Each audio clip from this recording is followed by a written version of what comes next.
20 সূরা তাহা আয়াত 135 রুকু 8 সূরা মাক্কি। দয়াময় দয়ালু আল্লাহর নামে। এক রুকু তাহা। আমরা তোমার প্রতি কুরআন অবতীর্ণ করিনি যে তুমি কষ্ট পাও, কিন্তু যে ভীত হয় তাকে স্মরণ করে দেওয়ার জন্যে ছাড়া। যিনি পৃথিবী ও উন্নত আকাশমণ্ডল সৃষ্টি করেছেন তার থেকে অবতীর্ণ হয়েছে। দয়াময় সিংহাসনের ওপর স্থিতি করেছেন, তারই জন্যে যা আছে আকাশমণ্ডলে এবং যা আছে পৃথিবী ও উভয়ের মধ্যে, এবং যা আছে আর্দ্র ভূমির নিচে। আর যদি তুমি কথা প্রকাশ করো তবে নিশ্চয় তিনি গোপন ও অতি গোপন বিষয় জানেন। সেই আল্লাহ, তিনি ছাড়া উপাস্য নেই, তার উত্তম নাম সকল আছে। আর তোমার কাছে কি মূসার বৃত্তান্ত পৌঁছেছে?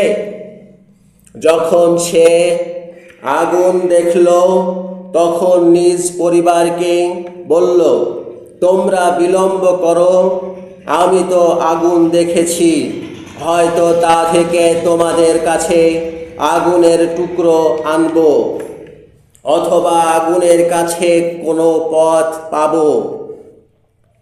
পরে সে তার কাছে আসলো, তখন ডাকা হলো, হে মূসা, নিশ্চয় আমি তোমার প্রভু, তাই তোমার জুতো দুটো খুলে ফেলো। তুমি তো পবিত্র তুয়া উপত্যকায় আছো, আর আমি তোমাকে মনোনীত করলাম, তাই যা প্রত্যাদেশ করা যাচ্ছে তুমি তা শোনো।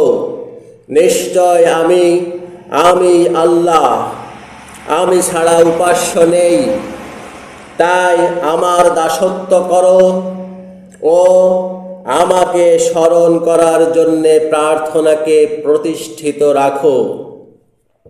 নিশ্চয় ঘণ্টা আসবে, আমি তা গোপন রাখতে চাই, যেন প্রত্যেক সত্তা যা করেছে তাকে তার অনুরূপ ফল দেয়া যায়।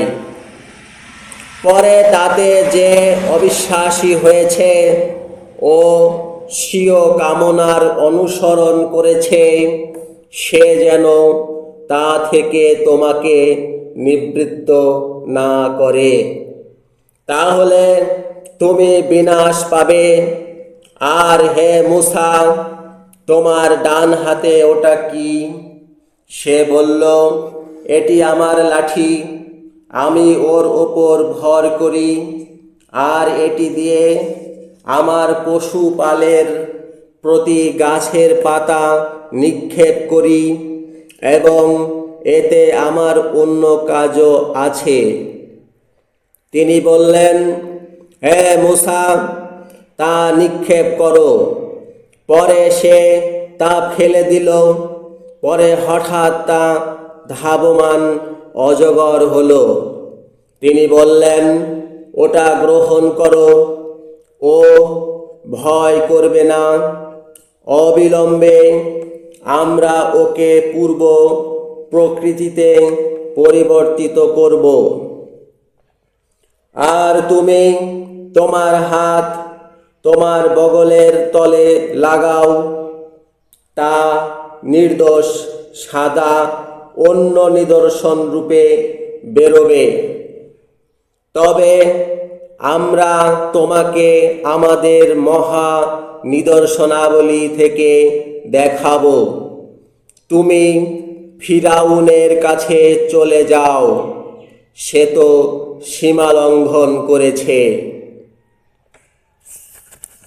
2 রুকু সে বলল, আমার প্রভু, তুমি আমার জন্যে আমার বুক প্রশস্ত করো এবং আমার জন্যে আমার কাজ সহজ করো এবং আমার জিভ থেকে গ্রন্থি তুমি খুলে দাও, তাহলে আমার কথা তারা বুঝতে পারবে আর আমার জন্যে আমার পরিবার থেকে কোনো সাহায্যকারী নিযুক্ত করো। হারুন আমার ভাই, তার দ্বারা তুমি আমার বল দৃঢ় করো এবং আমার কাজে তাকে অংশী করো, তাহলে আমরা তোমাকে বহু স্তব করব এবং তোমাকে বহু স্মরণ করব। তুমি তো আমার সম্বন্ধে দর্শক আছো। তিনি বললেন, হে মূসা, তোমাকে তো তোমার প্রদর্শনীয় প্রদত্ত হলো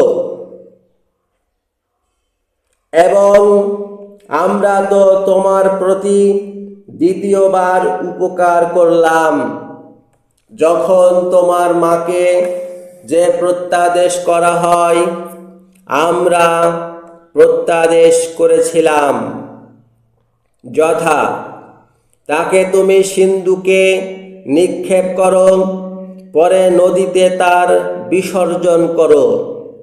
পরে তাকে নদীকূলে নিক্ষেপ করল। তার শত্রু ও আমার শত্রু তাকে গ্রহণ করল, আর আমি নিজ থেকে তোমার প্রতি প্রেম ঢেলে দিলাম এবং যেন আমার চোখের সামনে তুমি প্রতিপালিত হও। যখন তোমার বোন যাচ্ছিল তখন সে বলছিল যে একে প্রতিপালন করবে, তার প্রতি কি তোমাদের পথ দেখাবো?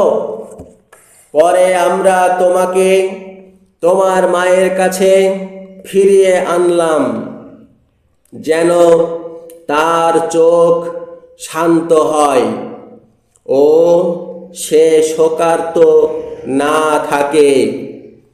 আর তুমি এক ব্যক্তিকে হত্যা করলে, পরে আমরা তোমাকে দুঃখ থেকে মুক্তি দিলাম এবং আমরা পরীক্ষাতে তোমাকে পরীক্ষিত করলাম। পরে তুমি মাদিয়ানবাসীদের মধ্যে অনেক বছর বাস করলে। পরে হে মূসা, ভাগ্যক্রমে এসেছ, আর আমি তোমাকে আমার নিজের জন্যে মনোনীত করেছি।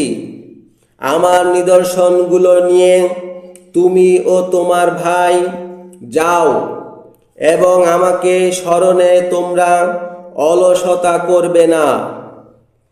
তোমরা উভয়ে ফিরাউনের কাছে যাও, সে তো দুর্দান্ত হয়েছে। পরে তোমরা তাকে কোমল কথা বলবে, হয়তো সে উপদেশ নেবে বা ভয় পাবে। তারা বলল, আমাদের প্রভু, আমরা তো শঙ্কিত আছি যে সে আমাদের উপর আক্রমণ করবে বা অবাধ্যতা করবে। তিনি বললেন, তোমরা ভয় করবে না, আমি তো তোমাদের সাথে আছি। আমি শুনছি ও দেখছি, তাই তোমরা তার কাছে যাবে।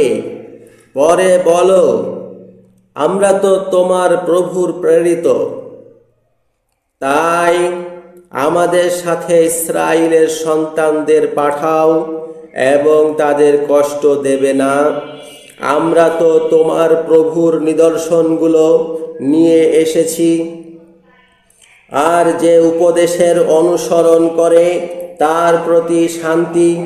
নিশ্চয় আমাদের প্রতি প্রত্যাদেশ হয়েছে যে তার প্রতি শাস্তি হয় যে মিথ্যা আরোপ করে ও বিমুখ হয়। সে বলল, হে মূসা, তাকে তবে কে তোমার প্রভু? সে বলল, যিনি প্রত্যেক বস্তুকে তার প্রকৃতি দান করেছেন, পরে পথ দেখিয়েছেন, তিনি আমাদের প্রভু। সে বলল, তবে পূর্বের শতাব্দী সকলের অবস্থা কি? সে বলল, তার জ্ঞান আমার প্রভুর নিকটে গ্রন্থের মধ্যে আছে। আমার প্রভু বিস্মৃত ও বিভ্রান্ত হন না। যিনি তোমাদের জন্যে পৃথিবীকে বিছানা করেছেন ও তার মধ্যে পথ সকল চালিত করেছেন এবং আকাশ থেকে পানি বর্ষণ করেছেন, তিনি। পরে তা দিয়ে আমরা নানাবিধ উদ্ভিদ পদার্থ বের করেছি, তোমরা খাও ও নিজ পশুদলকে চরাও। নিশ্চয় এতে বুদ্ধিমানদের জন্যে নিদর্শনগুলো আছে।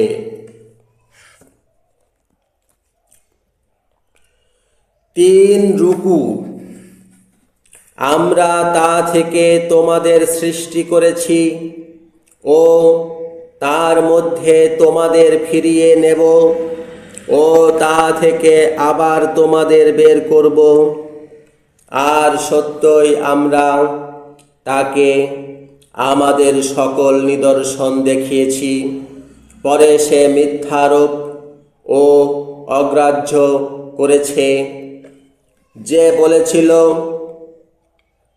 হে মূসা, তুমি কি আমাদের কাছে এসেছো যে তোমার জাদুকর দ্বারা আমাদের ভূমি থেকে আমাদের বের করবে? তবে নিশ্চয় আমরা এর মতো জাদু তোমার কাছে আনব। তাই তোমরা ও আমাদের মধ্যে প্রতিশ্রুতির কাল নির্ধারণ করো, সমতল ক্ষেত নির্ধারণ করো। আমরা সমতল ক্ষেতে বিপরীতাচরণ করব না। সে বলল, তোমাদের প্রতিশ্রুতির কাল শোভার দিন, যেখানে মধ্যাহ্নে লোকেরা একত্রিত হবে। পরে ফিরআউন ফিরে গেল। পরে সে নিজের কৌশল একত্র করল। পরে আসলো মূসা তাদের বলল, তোমাদের প্রতি ধিক, তোমরা আল্লাহর প্রতি মিথ্যারোপ করবে না। পরে তিনি তোমাদেরকে শাস্তি দ্বারা বিনাশ করবেন। নিশ্চয় যারা মিথ্যারোপ করেছে তারা ব্যর্থ হয়েছে। পরে তারা নিজেদের মধ্যে নিজেদের কাজ সম্পর্কে বিতর্ক করল ও ষড়যন্ত্র গোপন করল। তারা বলল, নিশ্চয় এই 2 জন জাদুকর তাদের জাদু দিয়ে তোমাদের ভূমি থেকে তোমাদের বের করতে চায় এবং তোমাদের উত্তম ধর্ম পথকে দূর করতে চায়। তাই তোমাদের কৌশল একত্র করো, পরে সারিবদ্ধ হয়ে আসো।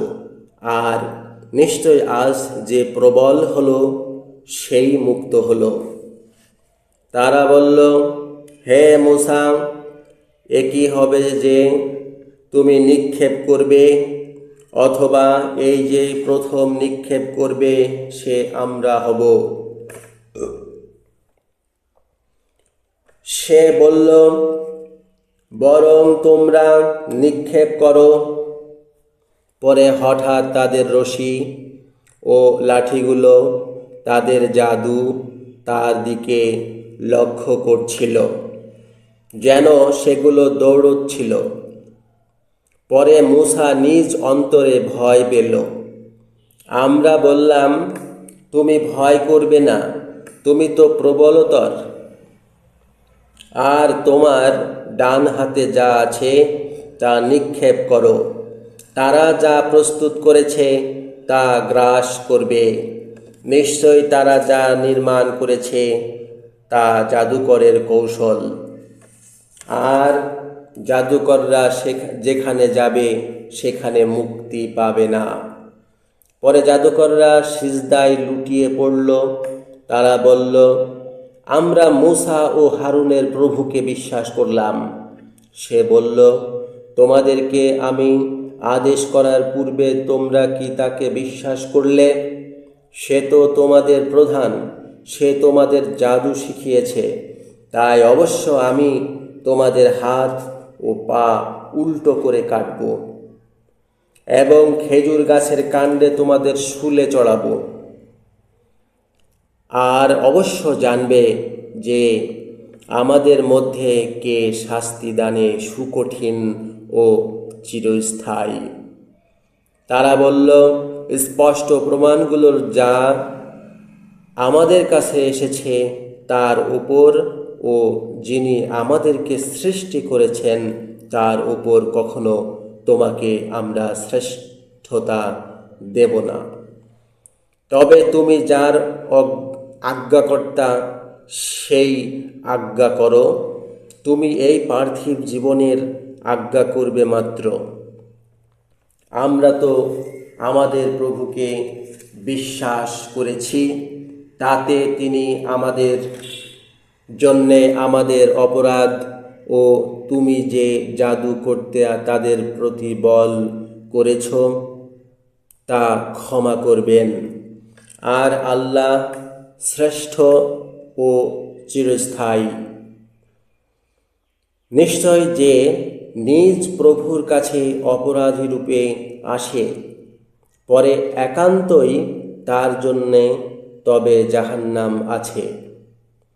সেখানে তারা মরবে না ও বাঁচবেও না। আর যে তার কাছে বিশ্বাসী রূপে আসে সে তো সৎ কাজ করে। পরে তারাই তাদের জন্যে উন্নত পদ সকল আছে। আদন উদ্যান, যার নিচ দিয়ে নদীগুলো প্রবাহিত হয়, সেখানে তারা স্থায়ী।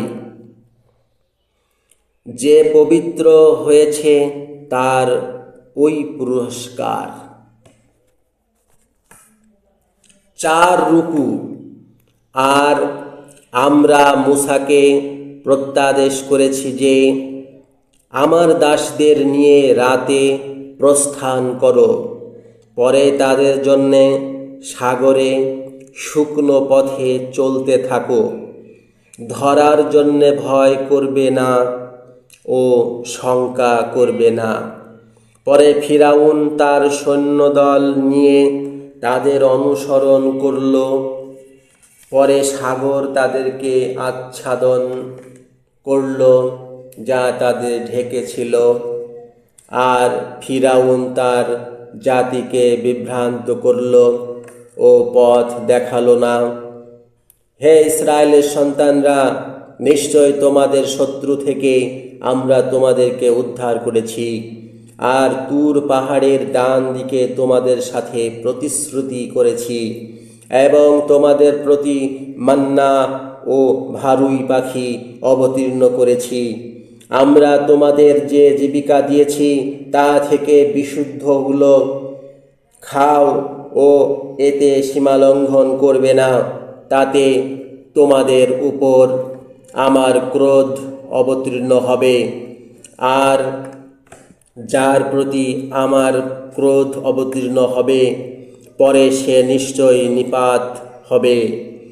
আর নিশ্চয় আমি তার সম্বন্ধে ক্ষমাকারী, যে ফিরে আসে ও বিশ্বাস করেছে ও সৎ কর্ম করেছে, পরে সে সুপথ পেয়েছে। আর হে মূসা, তোমার জাতি থেকে তোমাকে কিসে সত্তর আনলো? সে বলল, ওই তারা আমার পদচিহ্ন অনুসরণ করে এসেছে। আর আমার প্রভু, আমি সত্বর তোমার অভিমুখী হলাম, যেন তুমি সন্তুষ্ট হও। তিনি বললেন, তবে আমরা তো তোমার পরে তোমার জাতিকে পরীক্ষা করেছি, আর স্বামীরই তাদের বিভ্রান্ত করেছে। পরে মূসা নিজ জাতির দিকে ক্রুদ্ধ ও বিষণ্ণভাবে ফিরল। সে বলল, হে আমার জাতি, তোমাদের প্রভু কি উত্তম প্রতিজ্ঞায় প্রতিজ্ঞা করেননি? তবে তোমাদের প্রতি কি সময় দীর্ঘ হয়েছে? অথবা তোমরা কি চেয়েছ যে তোমাদের প্রভুর রাগ তোমাদের উপর পড়ুক? তাই তোমরা আমার প্রতিশ্রুতির অন্যথা আচরণ করলে। তারা বলল, আমরা আমাদের সাধ্য অনুসারে তোমার প্রতিশ্রুতির অন্যথা আচরণ করিনি, কিন্তু আমার জাতির অলঙ্কারের ভার বয়েছিলাম, পরে তা নিক্ষেপ করেছি। পরে স্বামীরই অনুরূপ নিক্ষেপ করেছে। পরে সে তাদের জন্যে এক বাছুরের মূর্তি বের করল, তার শব্দ ছিল। পরে তারা বলল, এটাই তোমাদের উপাস্য ও মূসার উপাস্য। পরে সে ভুলে গেল। পরে তারা কি দেখছে না যে সে তাদের জন্যে কোনো কথার উত্তর দেয় না এবং তাদের জন্যে কোনো ক্ষতি ও উপকার করতে সমর্থ নয়? 5 রুকু। আর সত্যই পূর্বে হারুন বলেছিল, হে আমার জাতি, তা দিয়ে তোমরা পরীক্ষিত হলে মাত্র, আর তোমাদের প্রভু তো দয়াময়, তাই তোমরা আমার অনুসরণ করো ও আমার আদেশ মান্য করো। তারা বলল, আমরা এর কাছে সাধনায় নিরন্তর বাস করব, যে পর্যন্ত না মূসা আমাদের কাছে ফিরে আসে। সে বলল, হে হারুন, যখন তুমি তাদেরকে বিপথে যেতে দেখলে, তখন কিসে তোমাকে বিরত রাখল, যে জন্যে তুমি আমার অনুসরণ করো না? তবে তুমি কি আমার আদেশ অমান্য করেছ? সে বলল, হে আমার মায়ের পুত্র, তুমি আমার দাড়ি ও আমার চুল ধরবে না। আমি তো আশঙ্কা করেছিলাম যে তুমি বলবে, তুমি ইসরায়েলের সন্তানদের মধ্যে বিচ্ছেদ এনেছ ও আমার কথা পালন করনি। সে বলল, হে স্বামীরি, তবে তোমার কি অবস্থা? সে বলল, আমি তা দেখেছি যা তারা দেখেনি। পরে আমি প্রেরিতের পদচিহ্নের এক মুঠো নিয়ে তাতে ছুঁড়েছি, আর ওইভাবে আমার সত্তা আমাকে শোভন দেখিয়েছে। সে বলল, তাই তুমি যাও, পরে নিশ্চয় জীবদ্দশাতে তোমার জন্যে এই যে তুমি বলবে, অস্পৃশ্য, আর তোমার জন্যে এক প্রতিশ্রুতি আছে, তার অন্যথা হবে না। আর তুমি তোমার উপাস্যকে দেখো, যার কাছে তুমি সাধকের ভাবে বাস করেছিলে। অবশ্য আমরা তাকে পোড়াব, পরে অবশ্য নদীতে তাকে বিকীর্ণভাবে বিকিরণ করব। তোমাদের উপাস্য তো সেই আল্লাহ, তিনি ছাড়া উপাস্য নেই। তিনি জ্ঞান দ্বারা সকল বস্তুতে সর্বব্যাপী আছেন। ওইভাবে পূর্বে নিশ্চয় যা ঘটেছে, আমরা তার সংবাদ তোমার কাছে বর্ণনা করলাম, আর নিশ্চয় আমাদের কাছ থেকে স্মারক তোমাকে দিলাম, যে তা থেকে বিমুখ হয়েছে সে তো পুনরুত্থানের দিনে ভার বইবে, তারা তাতে সর্বদা থাকবে ও পুনরুত্থানের দিনে তাদের বহনীয় মন্দ ভার হবে। যেদিন সিঙায় ফু দেয়া হবে সেদিন নীল চক্ষু অপরাধীদের আমরা সমবেত করব। তারা নিজেদের মধ্যে পরস্পর গোপনে বলবে, 10 দিন ভিন্ন তোমরা বিলম্ব করনি। আমরা খুব জানি তারা যা বলছে। যখন জ্ঞান দ্বারা তাদের শ্রেষ্ঠ বলবে, 1 দিন ভিন্ন তোমরা বিলম্ব করনি। 6 রুকু। আর তোমাকে পর্বত বিষয়ে তারা প্রশ্ন করছে, তাই বলো, আমার প্রভু তা বিকীর্ণ রূপে বিকীর্ণ করবেন, পরে তিনি সমতল প্রান্তর রূপে তাকে পরিত্যাগ করবেন। তুমি তাতে বক্রতা ও উচ্চতা দেখবে না। সেদিন তারা আহ্বানকারীর অনুসরণ করবে, তার জন্যে কোনো বক্রতা হবে না ও দয়াময়ের জন্যে শব্দগুলো ক্ষীণ হবে, পরে ক্ষীণ শব্দ ছাড়া তুমি শুনতে পাবে না। যাকে দয়াময় অনুমতি দিয়েছেন ও তিনি যার কথায় সন্তুষ্ট হয়েছেন, সেদিন সে ছাড়া অন্যের অনুরোধ উপকারে আসবে না। তাদের যা সামনে ও যা পেছনে আছে তিনি তা জানেন, আর জ্ঞান দ্বারা তারা তাকে ঘিরতে পারে না। আর মুখমণ্ডল জীবন্ত অটলের জন্যে অবনত হবে। আর যে অত্যাচার বয়েছে সে তো ব্যর্থ হয়েছে। আর যে সৎকর্ম করে ও সে বিশ্বাসী হয়, পরে সে কোনো অত্যাচার ও ক্ষতিকে ভয় করে না। আর ওইভাবে আমরা একে আরবি কুরআন রূপে অবতীর্ণ করেছি এবং তার মধ্যে ভয়ের বিষয় বর্ণনা করেছি। হয়তো তারা ধার্মিক হবে, অথবা তা তাদের সম্বন্ধে কোনো উপদেশ উৎপাদন করবে। তাই সত্যময় রাজা আল্লাহ সমুন্নত, আর কুরআনে তার প্রত্যাদেশ তোমার প্রতি তা পৌঁছনোর পূর্বে তুমি সত্তর হবে না। আর বলো, আমার প্রভু আমাকে অধিক জ্ঞান দাও। আর আমরা তো আদমের সাথে প্রতিজ্ঞা করেছিলাম, পরে সে ভুলে গেল, আমরা তার দৃঢ়তা পাইনি। 7 রুকু।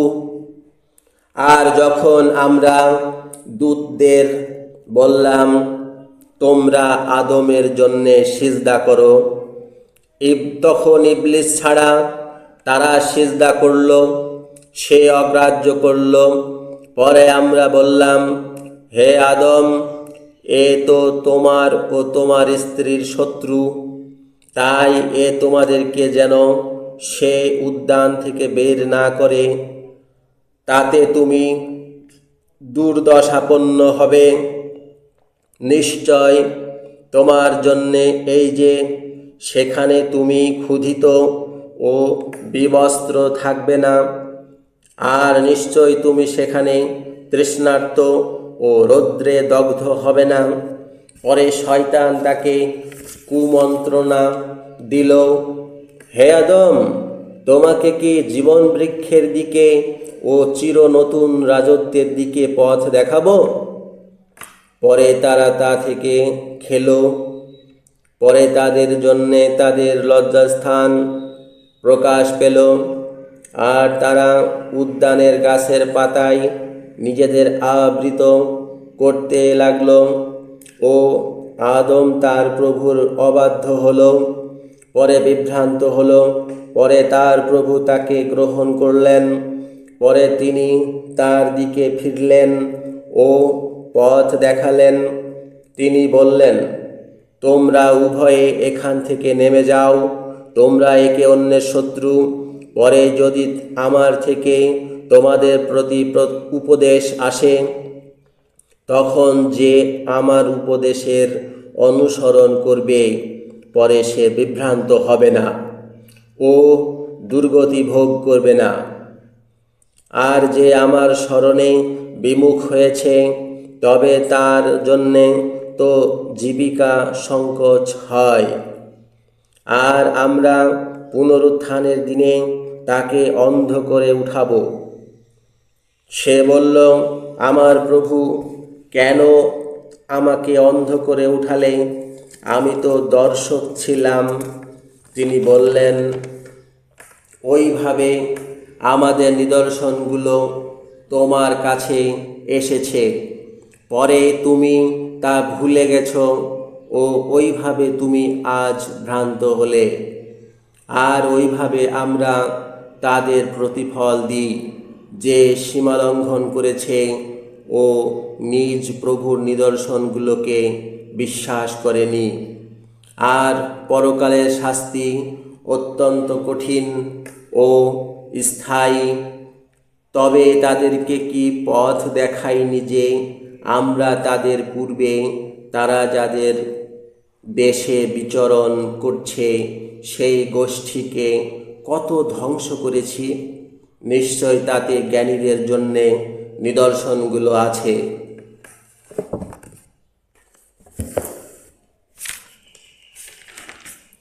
8 রুকু।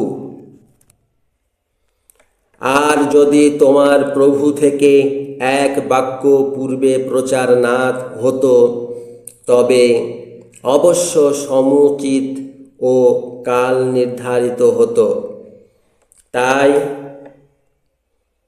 তারা যা বলছে তার প্রতি তুমি ধৈর্য ধরো এবং তোমার প্রভুর প্রশংসার স্তব করো সূর্যোদয়ের পূর্বে ও তার অস্তগমনের পূর্বে এবং রাতের কতিপয় ঘণ্টা। আর পরে দিনের বিভাগ সকলে স্তব করো, যাতে তুমি সন্তুষ্ট থাকবে। আর তুমি কখনো নিজ দৃষ্টি প্রসারিত করবে না তার দিকে, যা দ্বারা আমরা তাদের দল সকলকে ফলশালী করেছি। ওটা পার্থিব জীবনের শোভা, কারণ তাতে আমরা তাদের পরীক্ষা করি। আর তোমার প্রভুর দেয়া জীবিকা কল্যাণ ও বহু স্থায়ী। আর তোমার পরিবারবর্গকে তুমি সালাতে আদেশ করো ও তার প্রতি ধৈর্য ধরো। তোমার কাছে আমরা জীবিকা চাই না, আমারই তোমাকে জীবিকা দিই। আর ধার্মিকদের জন্যে শুভ পরিণাম। আর তারা বলল, সে কেন আমাদের কাছে তার প্রভুর কোনো নিদর্শন আনছে না? আগের সকল গ্রন্থে যা আছে সেই স্পষ্ট প্রমাণ কি তাদের কাছে আসেনি? আর তার আগে যদি আমরা তাদেরকে শাস্তি দ্বারা ধ্বংস করতাম, তবে অবশ্য তারা বলতো, আমাদের প্রভু, তুমি কেন আমাদের কাছে কোনো প্রেরিত পাঠাওনি? তাহলে আমরা অপমানিত ও দুর্দশাপন্ন হওয়ার আগে তোমার নিদর্শনগুলোর অনুসরণ করতাম। বলো, সকলে অপেক্ষাকারী, তাই তোমরা অপেক্ষা করতে থাকো। পরে তোমরা জানবে যে কারা সরল পথে আছে ও কারা পথ পেয়েছে।